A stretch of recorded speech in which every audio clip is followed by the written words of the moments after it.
We are in the final stretch as candidates for governor are not slowing down, campaigning up and down the state. Welcome back, everyone. I'm Anna Laurel. I'm Carlo Cicchetto, News 8's State Matters political reporter. Jenny Hutt joins us live from downtown Los Angeles ahead of the big primary with the headlines tonight. Hey, Jenny.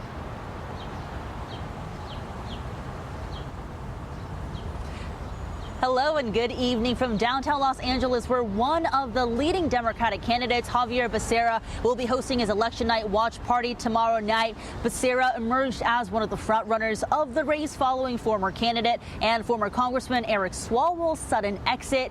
And just days before the primary, there have been several polls that came out. And while the numbers vary, there has been a clear theme. Becerra is in the lead with Tom Steyer and Steve Hilton in a close second. So that is the big question here. Will the top two advancing to the November runoff be two Democrats, the more status quo government experience Xavier Becerra and billionaire progressive Tom Steyer? Or could it be one of those two alongside the Trump-endorsed Republican Steve Hilton? I asked election data expert Paul Mitchell.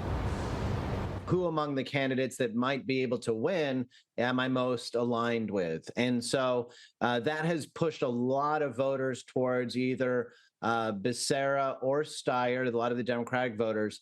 And on the Republican side, some of the same math has pushed Hilton up. Becerra became a front runner what seems like 15 minutes ago. He didn't get a chance to do a lot of spending on what his biography is, tell voters who he is, months ago. He's having to do that here at the tail end of the campaign.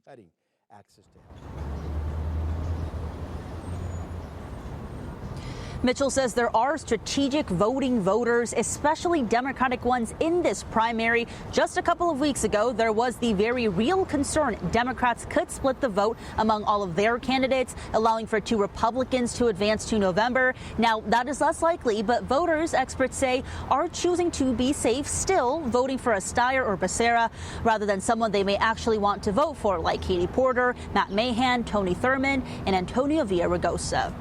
So just a day out for the primary now, experts say it's looking like a very tight race among these three leading candidates, Steyer, Hilton, and Becerra. And they say we may not know until Friday or so which two will likely be advancing into November. Back to you both in studio. Jenny, this concept of ballot clutching, Paul Mitchell mentioned, what exactly is that and why are voters holding onto their ballots for so long?